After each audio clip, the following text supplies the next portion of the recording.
5:30, declining Canadian tourism rates raising alarm bells in Detroit tonight. Thank you for staying with us at 5. I'm Simon Shakett. And I'm Glenda Lewis. Detroit tourism officials expressing concern tonight. This after data released by the Canadian government shows a 30% drop in Canadians traveling by car to the United States. Detroit is home to the largest and busiest land and border crossing between the two nations.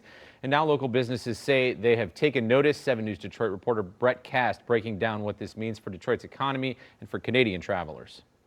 The Gordie Howe Bridge, which is the new route connecting Detroit and Windsor, is nearing completion. But it's not physical bridges, but political bridges that tourism officials believe is driving less traffic from Canada into the U.S. It takes roughly 5 minutes to drive from the Canadian border to McShane's Irish Pub in Corktown.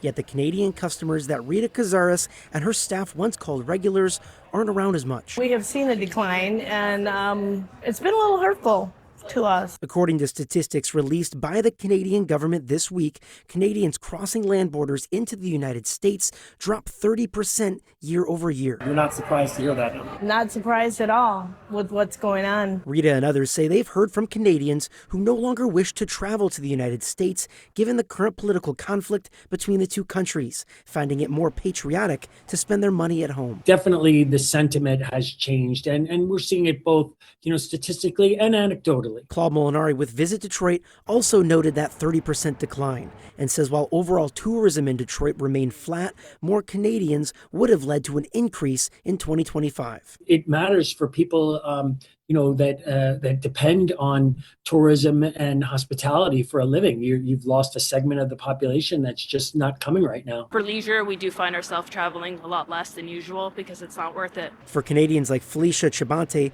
who live in Windsor but work in Detroit, it's not just politics but finances. Every U.S. dollar is really $1.37 in Canadian dollars, making shopping here less affordable. It was nice to come here and shop and then maybe get dinner and stuff like that, so you find yourself doing a lot less of that. No matter the reason, tourism officials say the decline is real, but Canadians are welcome anytime. When they feel that it's an appropriate time to come back, we will welcome them back. We are hopeful for that. The hopeful it's just a temporary bump. In Corktown, Brett Cast, 7 News Detroit.